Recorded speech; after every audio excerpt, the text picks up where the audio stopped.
So I have glued most of everything on here now except for the back fins. I also did a little bit of work on base. I painted a base coat of kind of a cream yellow, and I did a little painting on this. It's not done yet, but got acrylic on there. I'm probably going to make a little bit lighter color, or maybe I'll go darker. A little bit of contrast over the nameplate there. Haven't decided if I really want that there or not, but I'm thinking maybe I'll keep it. So now on this section we're going to do some I might call it puttying, but anyway, seam filling. Sometimes it's with seams that come in the from the resin, you can Dremel those out or sand them off, but where the parts go together you're going to have seams. If you look there at the top of the head, around the jaw, under the jaw, around the tail, every place that I glued the parts together, there's a potential for something to show that I may want to cover up. There's a couple ways to do this. I don't usually use the standard kinds of putty that you buy in the tube that styrene kit users use. For big areas, sometimes you have a kit that has a big gap, and I might use an epoxy sculpt or epoxy clay. This is Ave's brand, and you take the two parts together, you roll them up and mix them well, and then it hardens in about totally in about 4 hours. And so this kit doesn't have anything that's big enough to worry about that. I had also painted the inside of the mouth, and I used Future Floor Wax to gloss inside there and everything, so I got it about the way I want it, and so I went ahead and glued the lower jaw on. That way when I do the puttying now, I can do a lot more of it. I'll still have to do it when more puttying when I glue the fins on, which I want to paint before I put on. Well, I have a couple different brushes. I have some brushes that are really old and crappy, but I like using them for this. This one here is pretty fine. I'm going to use that for when I want to use the modeling paste to actually put in some details.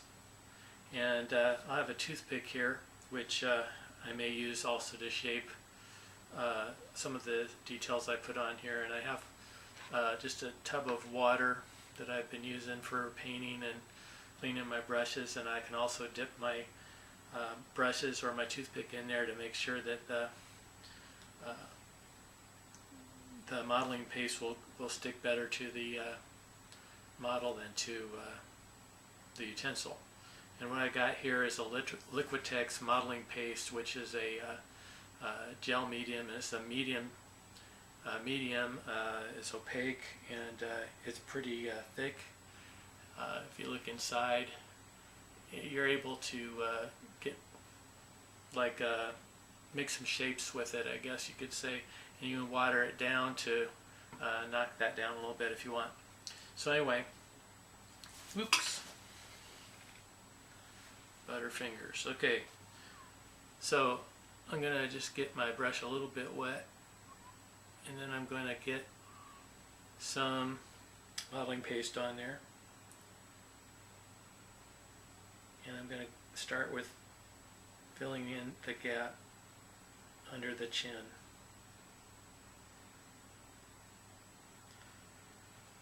Now let's see if you can see what I just did and compare the two sides where I put the modeling paste. Now you got to imagine that once you paint it, hopefully that covers it up and you can't see the difference. I try my best to try to match the kind of texture of the area that I'm doing. Under the chin there, it's pretty smooth, and so I'm going to try to keep my texture the same, pretty smooth.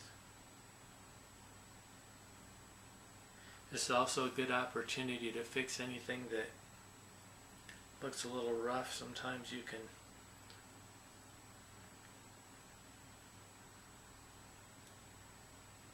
put a little bit of this stuff on and change the texture from rough to smooth or whatever.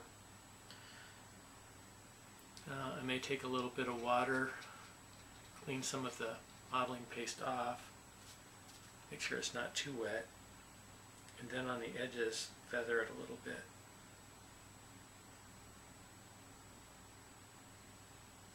Might be some areas I want to actually take off what I did. So I maybe did too much, or I got kind of a hump there. Now with the modeling paste, you may find that, especially if the crack is very big, that it needs to be, that it'll dry and it may crack a little, so it might take more than one coat. So that's what I generally do, is I just look it over after this is dried. Once I do everything I'm going to do on this, I need to set it aside and make sure it gets a chance to dry. And I usually let it go overnight in a case like this, because it's not good to mess around with it, try to paint over it and stuff like that if it's going to end up cracking or you actually mar what you did, especially if you got it really nice and you're happy with it.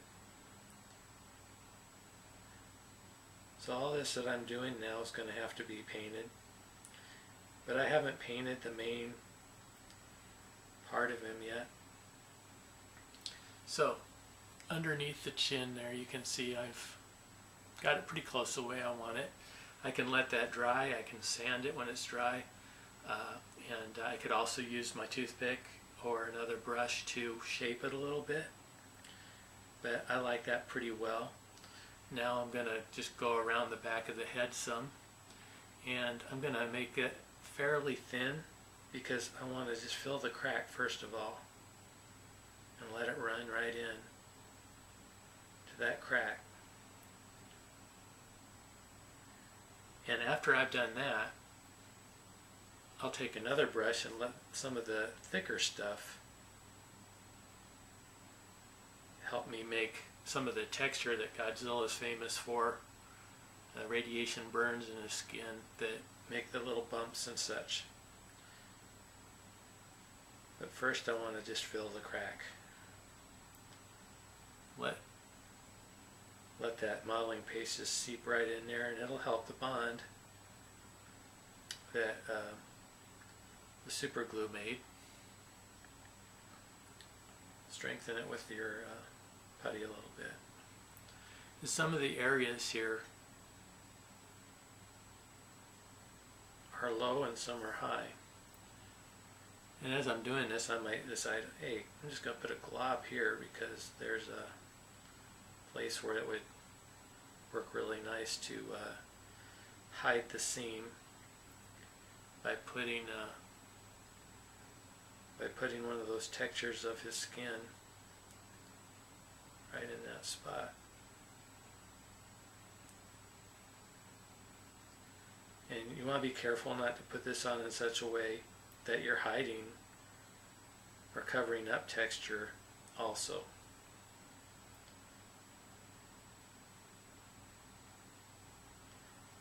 So of course, I don't want to make the video too long. As you can see, I've gone along the back there and it's beginning to look like I'm filling the seam. And my hope is that if I can imagine how this will look with paint on it, it'll look good. But you know what? If I was to paint it and it didn't look good enough, I can work on that. I can sand it. I can break some off. I can add more. Do a little bit where the jaws come together. Be prepared also. In some cases, you may feel like you need to paint some of the red in the mouth over again, so you may have to mix that paint to match it. And I'm going to do a little bit here where the jaw comes together, because I don't want it to. I want it to look real. I want it to look like it's coming together like it should. Got kind of a hole there that doesn't look very natural, so I'm gonna add a little bit more to the side here. Then I'll show it to you, and then I'll finish it off a line here. So I did that. I may add a little bit more. I'll have to look it over, study it. You can always decide more about how you want to proceed later on.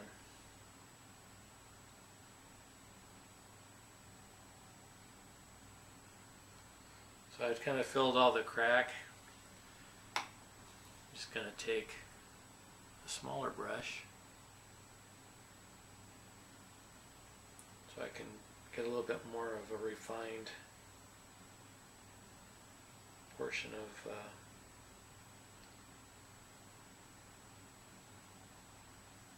modeling paste on there, and shape it the way I want it to be. Make those ridges and hide that seam.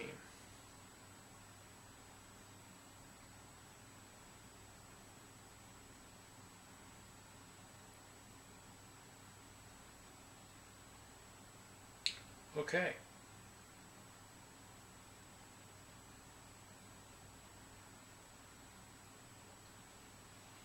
So I did a little work on there. And I can always take my toothpick and